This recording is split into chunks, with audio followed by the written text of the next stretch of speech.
Hi students, welcome back to our chemistry classes. Now we have learned the properties of solution and it is time to learn about the concentration of solution. To know the concentration of the solution, let us recall the activity once again what we have done. What is that activity? You are remembering we have taken 2 beakers and in the 2 beakers we have added 50 ml of water. And to the first beaker we have added 1 spatula of copper sulfate and the second one we have added 2 spatula of copper sulfate. So in both beakers the copper sulfate has been dissolved. So from this we can understand that in a solution the amount of solute can be varied. It can be different or even different amount of solvent also it can be. So in a solution amount of solute or amount of solvent can be verified. So depending upon the amount of solute present in a solution can be divided into 3 categories. They are diluted, concentrated and saturated. Once again, there are 3 types of solutions are there depending upon the amount of solute present in it. They are concentrated, diluted and saturated. And I would like to clear it, concentrated and saturated. These are the comparative terms. These are the comparative terms. One can be concentrated in a situation and same solution it can be diluted in another solution. I will clear you these doubts. So we can take 3 glass tumblers. We can take 3 glasses. In the 3 glasses, we can add nearly half of the glass beaker can be or glass tumbler can be filled with water. To the first one, we can add a spoon of sugar. Second one, we can add a spoon of second one, we can add 2 spoons of sugar, and third one, we can add 3 spoons of sugar. And in the first tumbler we have 1 spoon of sugar, and second tumbler we have 2 spoons of sugar, and the third tumbler we have 3 spoons of sugar. We can see that in all these bottles, all these tumblers, the solvent has been dissolved. So when we are considering first and second, we can say that second one contains more amount of solute particle, that means sugar particles. So we can say that second one is concentrated and first one is diluted. Hope it is clear. And now we are according to this one, second one is concentrated because second one contains more amount of solute than the first one. And now we can consider second and third. When you are considering second and third, which one is diluted? Second one is diluted and third one is concentrated because third one contains 3 spoons of sugar. So hope it is clear. This concentrated and diluted, they are the comparative terms. So we can compare, we can say one is concentrated in comparison with another. So now the next thing we have to know about it is saturated solution. We have told that solution can be divided into 3: diluted, concentrated and saturated. Now we are going to learn about saturated solution. What is saturated solution? I will give you one very simple experiment. We can take a glass tumbler once again, or a steel glass once again, or a glass we can take. To the glass we can add 1 spoon of salt, stir it, it gets dissolved. We can add second spoon, third spoon, and we can continue adding this salt till the solution, till the solvent will not dissolve the solute. Till then we have what? So we can say that after 5 or 6 spoons of sugar we added. Again when we add, we can say that we can add but the sugar is not getting dissolved. So why it is not getting dissolved? The reason is that solvent, that means water has dissolved maximum amount of solute it can. So no more solute will be able to dissolve it. Then we can say that solution is known as saturated solution. Saturated solution is a solution in which no more solute can be added. I have defined here what is saturated solution. When no more solute is dissolved in a solution, solution. It is a solution at a given temperature. It is called saturated solution. What is the importance of given temperature? Let me explain later. So we can define it in another way. What is saturated solution? At any particular temperature, a solution that has dissolved as much solute as it is capable of dissolving, it is said to be saturated solution. At a given temperature, if a solution has dissolved maximum or all the possible amount of solute in this, then we can call this solution as saturated solution. Hope it is clear. We have learned saturated solution, and we can come back to the previous experiment once again. We have added the salt, and it is found that some amount of salt has not dissolved in it. So we can heat it once again. We can heat the solution. When we heat the solution, we find that the solutes again get dissolved in that. So that is the importance of given temperature. Or we can say that as the temperature increases, solubility of the solution increases. As the temperature increases, solubility increases.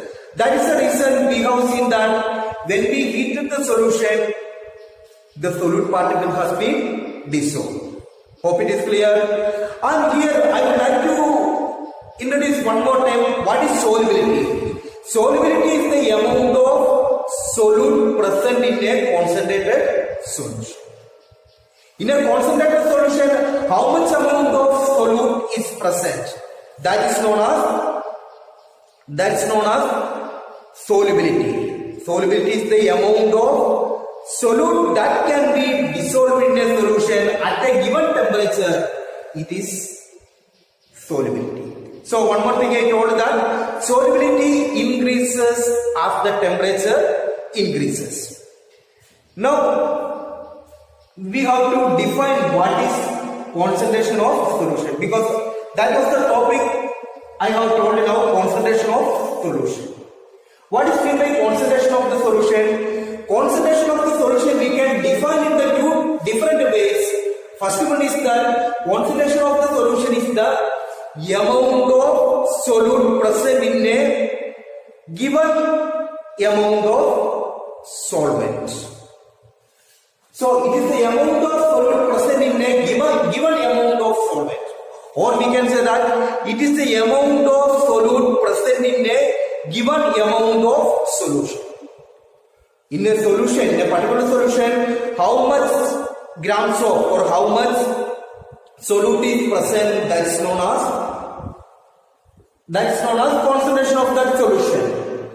So we can find out, there are formulas to find out the concentration of the solution.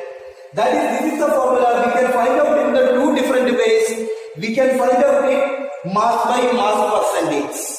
We can find out mass by mass percentage or mass by volume percentage. Two ways we can find out mass by mass or mass by volume.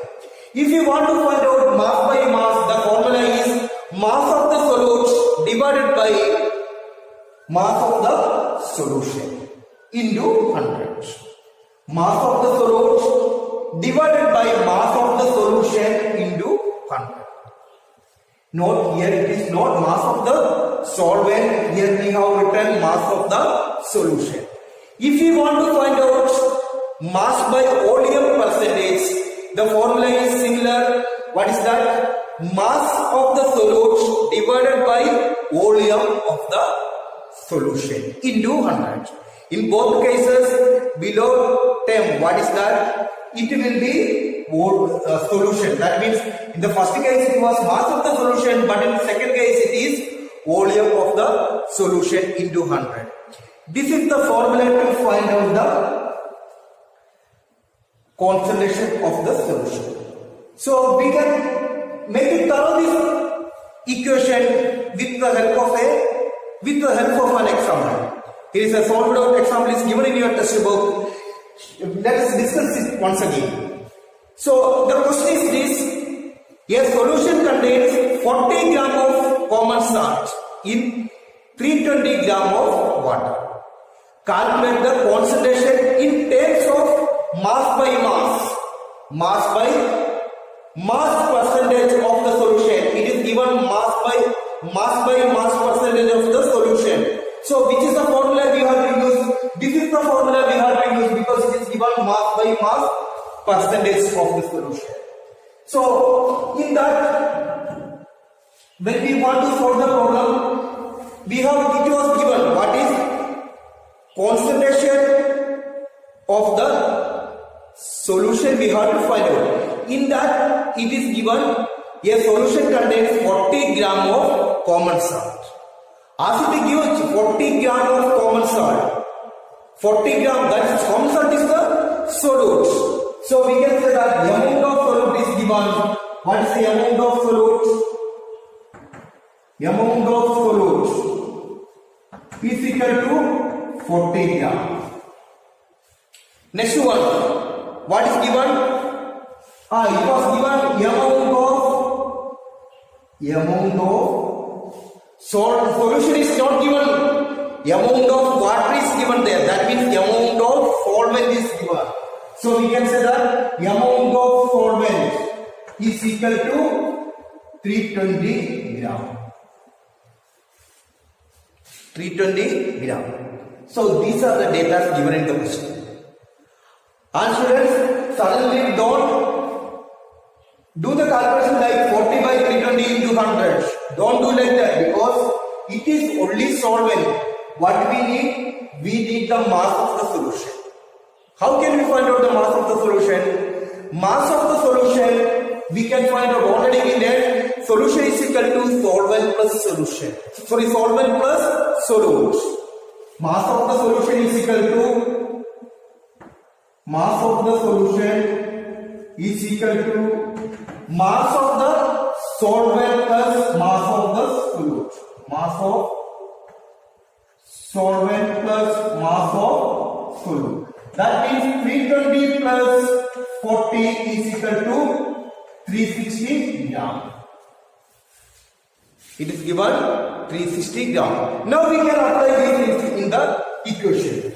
So as the equation says that mass of the solute 40 divided by mass of the solution. What is the mass of the solution? 360 gram into 100. Possible to cancel. So we get the answer 100 divided by 9. 100 divided by 9, we know the answer 11.11 or 11.1%. This is the solution. This is the concentration of the solution. So now in this small topic a lot of definitions are there.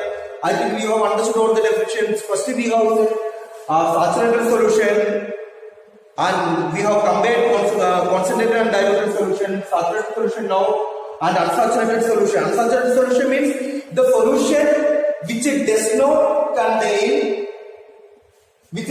contain all the possible solutes and in a given temperature it is known as unsaturated solution.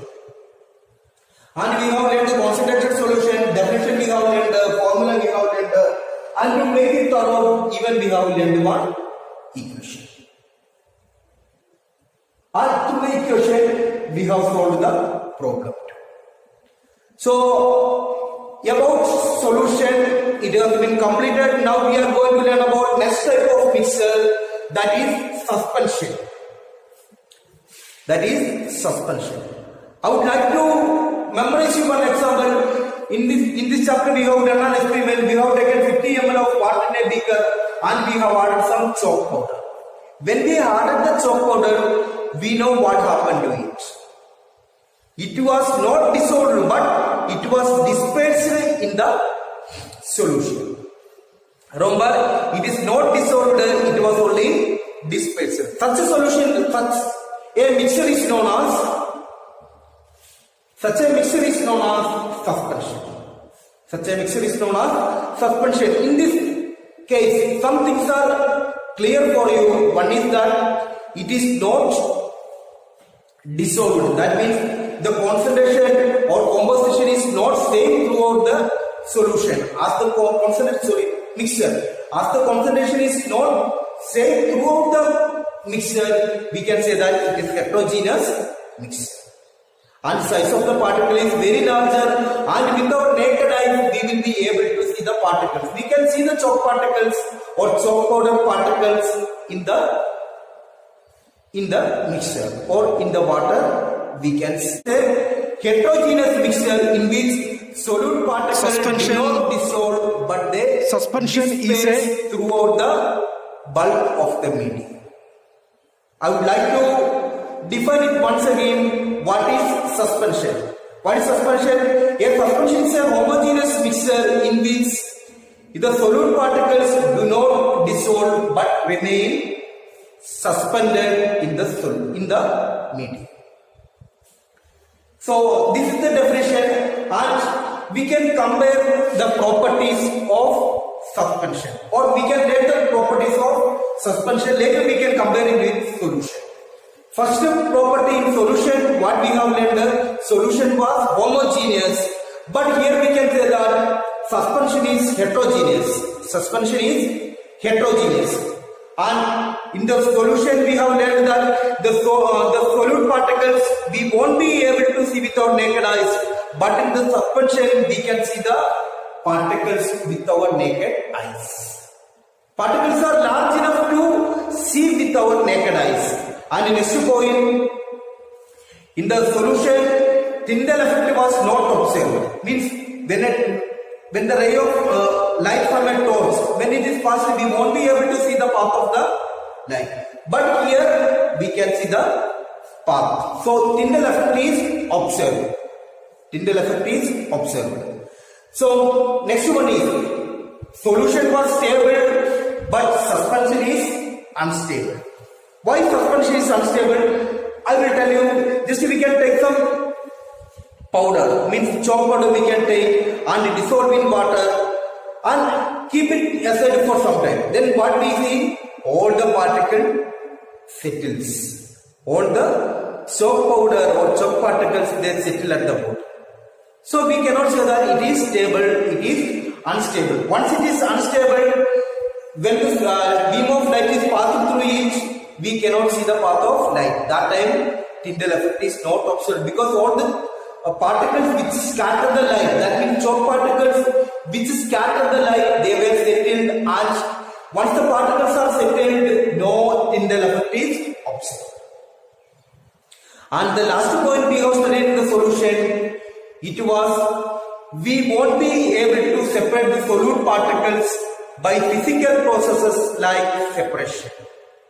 But we can say that here the solute particles can be separated by filtration. It can be separated by filtration. So these are the properties of suspension.